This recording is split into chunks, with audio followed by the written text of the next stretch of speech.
This is the Shopware Hub Cast, where your host Sander Mangel and Dennis Höting, resident community hub expert and director of product development at Shopware, uncover the stories of the people that make our community. This episode, they talk to Joshua Behrens, associate software designer, software developer, and Shopware ambassador at HEPTACOM GmbH. Joshua, how did you get on the path of becoming one of the foremost Shopware developers in our ecosystem? What set you off on this epic journey, this mythological quest you're on? So to come up behind that question, there's a long story leading to that part, but the short story is that I was for a different job, completely Shopware unrelated. For the job training, I was visiting a vocational school, and there I got into contact with others, learning how to code, and there I got to know my still colleagues, and we started to do some plugins and projects in Shopware 5, and we're still working together and working on Shopware 6 projects nowadays. Yeah, I wanted to ask, I hope you transitioned to 6 by now. It's good that you did. Otherwise, we would have had a conversation after this recording. Is your background in PHP development, or you're coming from a different area? So I had a touch point with various programming languages in school. In the early days, there were no real groups or lessons around programming. There was just one biology teacher telling others how you can use Pascal to write some desktop application, but some Java experiences, Minecraft. But later on, the job task, the first job I had was like a C# application, so .NET, Windows, desktop environment, completely different topic. So some overlaps, but patent and trademark management is not really something you see nowadays in e-commerce. Eventually, they have some parts in common. So you still need to write invoices, generate PDF files, but API communication is still a thing there. But there's not a real product. So there were still APIs that you need to use, but they are APIs referencing, so for example, patent office, and they have opening hours. And if there isn't a person on the other side that could handle your required renewal, for example, then, you were too late. So APIs basically had office hours. This is something that I don't really have to work with nowadays. And that's a good thing. Yeah. This is maybe the most German thing I've heard in a long time, having an API with office hours, probably closed on a Sunday, probably requiring several forms to be filled out in order to handle your request. Yeah. And waiting for a couple of years to get a reply. But for that, you have the management software that should help you out there. So filling out the gap between doing the manual stuff and the automated stuff. And this is still part of my daily job. So helping others to not have to click a lot or write a lot. That's amazing. I love that. So you're coming from a completely different domain, right? And I'm sure, there will be some transferable skills, right? I think understanding what goes into an invoice and that kind of stuff. I think that is underestimated sometimes. In being good e-commerce developer is not about the code so much as it is about understanding what a card is, what a quote is, what an invoice is, what taxes are, that kind of stuff. But that is all stuff you needed to learn. How did you learn that at the next job? So at the next job, I had, someone more experienced with Shopware 4 and 5 at that point. And, I had to learn it. And, some basic tasks or already had a requirement to understand certain parts. And, then you just ask someone else. And in that part, so to say, my still colleague and partner here helped me out on certain questions, and then I got more and more into e-commerce. And I think as soon as you start to identify other shops online to say, this looks like a Shopware 5 shop, I think then you made the threshold to understand what online shopping is and how you can identify online shop software and what it makes them unique, so to say. It seems like it was something like a mentor. Would you say it was something like a mentor to you in the beginning? Yeah, definitely, because he knew a lot more, and it's faster to just ask someone sitting right next to you than finding the right words to let Google find the Stack Overflow answer for you to get into that. So definitely I would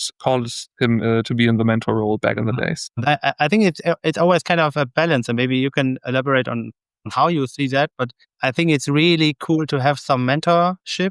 It's also cool to do some mentorship. So I believe you're doing some mentorship now as well, but also like self-learning. And in Community Hub, for example, we have our learning pathways. So self-learning is also something important. So what's your experience? It's supposed to be like in a balance, or do you have like something that you really prefer? What's your key on that? So right now I still think I'm not at the end of the learning curve. There's still something new.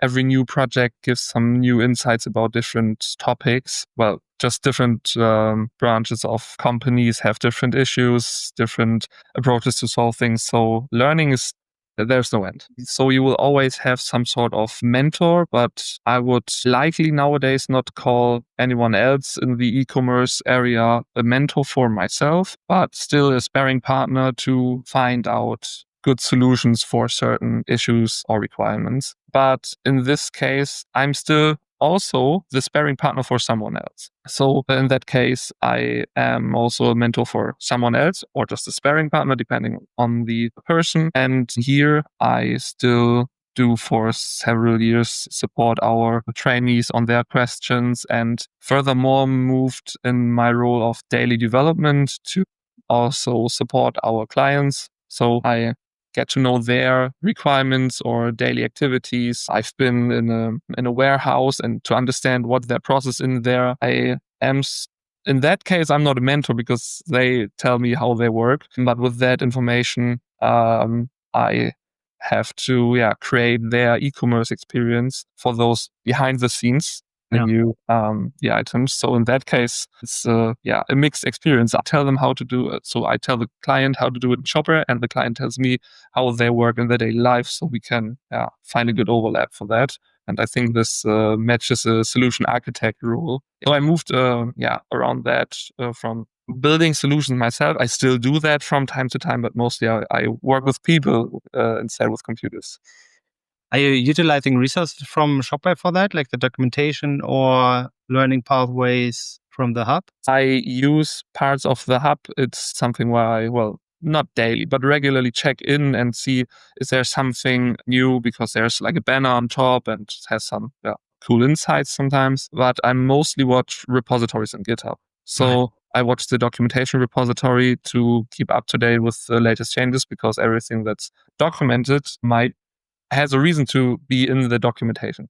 So maybe there's a hint where some version has a conflict with something else, or just a hint how to code something. And when others go to me and ask, hey, Joshua, do you have an idea to solve that? Then I should be knowing the documentation quite well. And I mean, for some parts, you can just recall things, but you never just revisit the documentation over and over again to find something new. So watching the changes in there is quite helpful to me. The learning path in the Community Hub is something we also suggest our trainees to look into. Well, depending on the person, how they tend to learn. So learn by themselves, look into things, or have a more pair programming approach to have good results in their learning, because it's maybe sometimes better to be guided a bit more.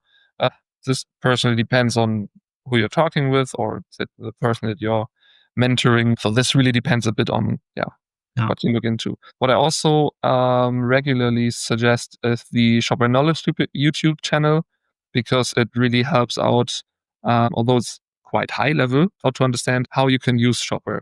So if it's just something like, just create a product, and okay, title, price, you have to activate it in a sales channel. You know the steps you need to just have a product in there, but sometimes you just say it out loud and just do it, and might not understand, okay, maybe someone was not aware of that, and then you just hand over a guide, or you are able to hand over a guide and say, okay, how do you product management? So the e-commerce basics are easily covered by these, and yeah, this is quite helpful as well. Yeah, got it. Which is, by the way, the Shopware Knowledge channel, also the channel where this episode will be released, of course. And what you just mentioned about watching the changes in the documentation is also really interesting, because as a matter of fact, we are just now analyzing and discussing whether when there's like meaningful changes in the docs, not mentioning like, a little typo change or something like that, but when there's like real meaningful changes in the documentation, whether this could also be a real signal in the feed in the community hub, so that people really can cope with the changes and understand, oh, there's something big that happened that's meaningful. We've been thinking about possibilities to keep people up to date with the most important things that happen, because in the feed there's a lot happening right now. We want to be sure that people can really grasp what's most important for them. So what you just shared here, that you're keeping up with the updates on the repository level, I think that really helps us to identify how can we push those things that are most relevant for people to those people. It's cool. Thanks for that. I must admit, I'm an RSS feed guy, so I still use RSS readers to keep up to date with things. So it just matches my daily way to keep up to date. So GitHub notifications and the RSS reader are my daily best friends for that. I guess new feature we need in the community hub, RSS feeds. Yeah, pretty much. I think we talked about that personally a while ago already, and that's still somewhere here back in my mind. I know that. Definitely something worth looking into, yes. Joshua, I think over time you have contributed a lot, right, to our ecosystem, but it hasn't always been the same type of contributions. Right? It has differed.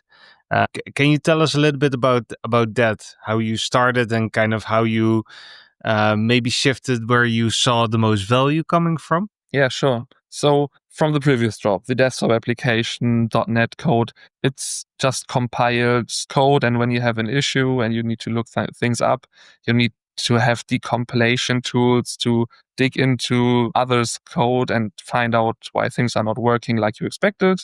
And when you know the right tools, it was quite well established, but it's a bit annoying when you find out that you cannot change something. You have to accept it, and then you're not thinking in solutions, but workarounds. And when I got into Shopware development, I accepted gladly that all source code was available in the vendor folder to debug and change. And with that, you get into contact with different ways to, change that. Symfony container, decoration, events. You start to learn how to, work with PHP and Symfony, and eventually also say, okay, maybe this is something I don't want to do in another project again. This might be something useful for others. For that, you need to understand what you're doing and what Shopware's goals are. So whether it is a useful contribution, but I think in most of the cases it was useful.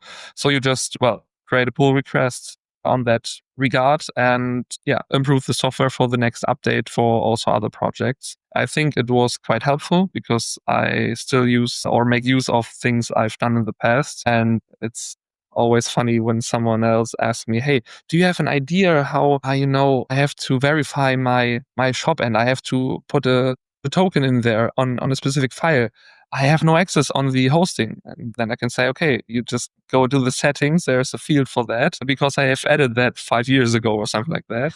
It was always funny to come back to things. I see my own code regularly in the daily job, but as I mentioned before, I moved in the role from coding things on a daily basis to help others out. So it's more on talking to specific persons on your side. Dennis, for example, as you said, we're talking sometimes about the community hub or other persons regarding, for example, code that is not hosted on GitHub, which we still use in our projects. So, for example, the commercial code, we make use of that. And, we contribute that suggestions back on that level as well. And, this is something you don't see on GitHub. That's totally okay, but you don't see it. And on the documentation, I also review something on the documentation. You see something about that on GitHub, but you don't really, stumble over that on your daily work because there's no really no real good blame in the documentation, so to say. It's totally fine, but it's different. And I make sure others contributing from our side are, well, aware of how Shopware works. So I contribute back by allowing others or supporting others to contribute or to understand how to contribute and what to contribute. And therefore, I'm more behind the scenes, so to say. Like enabling others to contribute. Yes. And this is not just here at HEPTACOM, our trainees or colleagues or something like that. So I got to know others on events, and we communicate on different channels. And on that part, I also sometimes help out there. So it's not just, well, internal, it's also community-wide. Got it. Yeah. So I'd be interested, you are quite often among the leaders of the leaderboard in the Community Hub. I could imagine that some people listening here would be interested in understanding, like I would love to contribute. I would love to be that way as well. So what would you suggest for those people how to start? On the GitHub repository, there are some hints already how to start, what kind of requirements a pull request has. So you've written tests, you suggested documentation, something like that. So you can already find some parts on what the technical or formal requirements are. But when you don't have an idea really how to bring up your issue and communicate that, which is either by code or by an issue you create on GitHub, just, well, create an issue on GitHub, for example, and tell others about your problem. Eventually, someone will look into that. As far as I know, you have a recurring screening of these issues, and others also look into that. And this is not the only entry point, but I would just stick to GitHub right now. And if you just be nice and don't post your API credentials in there, then I think it's likely that you find an answer and maybe already a suggestion how to fix your problem. Or maybe you just post your possible solution and you mention, hey, I was not able yet to build a pull request around it, but maybe someone else can do that. Eventually, you will get to know the right people. For example, when you're in contact with a CMS component, you will likely get into contact with someone working on maybe the Meteor components themselves, or so to build admin parts, or just how to build CMS components. These are different people, and you will get to know them if you start reaching out into the open. And this can also happen on, Discord. When you just post a question there, there are also different people watching. And then you will also get, your first hints how to approach something. And I think as soon as you have like a changelog file and your changes in code that you've used in your project, it changed into a format that it works for Shopware. So use the Shopware namespaces, for example, not your project namespaces. And I think then you're already good to go. And if you need support on, for example, testing, you can just ask and you will get support on that, how to work with that when you're not keen to, for example, just testing when you're just a PHP developer.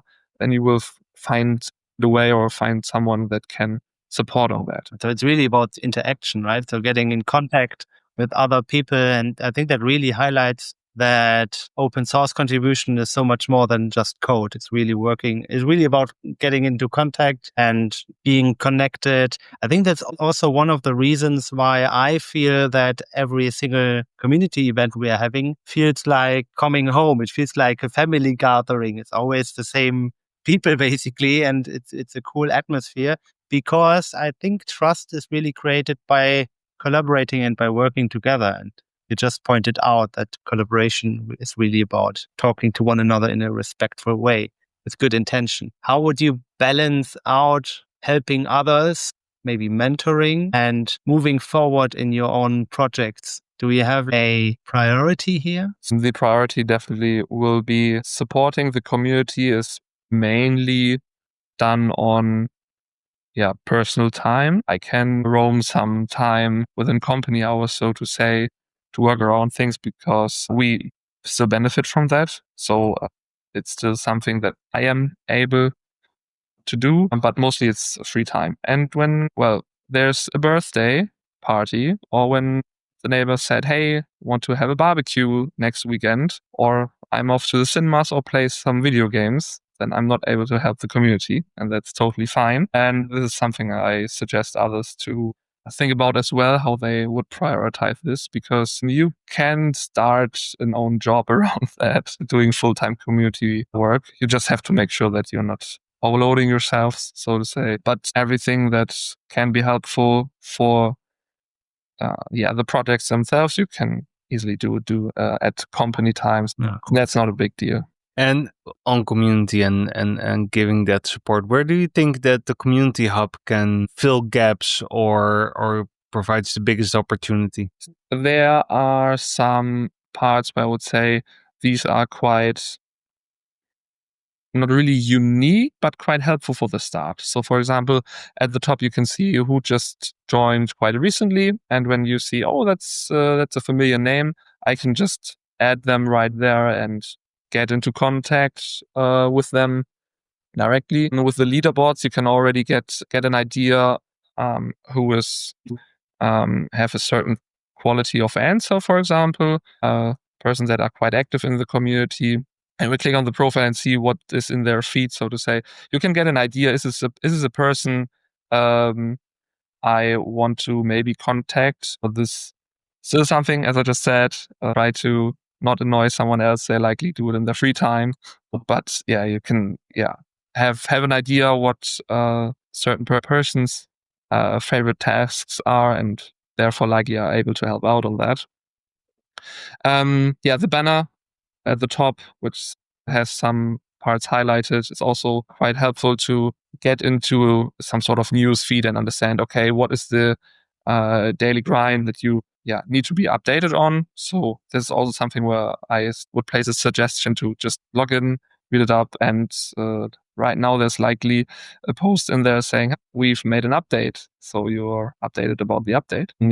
So the community hub on that part is good to connect you to people. In that case, it's even a bit better than Discord because it has more sources in it. On Discord, you still get to know people and you have good options to connect to others. But like you never heard of the forum maybe, or some questions already have been answered on Stack Overflow. So this is quite a good source to keep updated from different sources. And the learning path is something that I regularly suggest to others that want to start with that or get to know Shopware a bit better. And I like that you basically pointed out the key parts of our initial concept of Community Hub, like, everything at your fingertips and continuous learning and onboarding, like really cutting through the fog and having a good source for getting started and connecting to others. So that's really cool. Thank you. So I think what I still want to add, I think it's okay to be in a bubble. So you don't have to be on Stack Overflow, in the forum, on Discord, on Slack all at once, but it helps you to look above the Tellerrand, how you say it in German. Yeah, but thank you for having me. Thank you.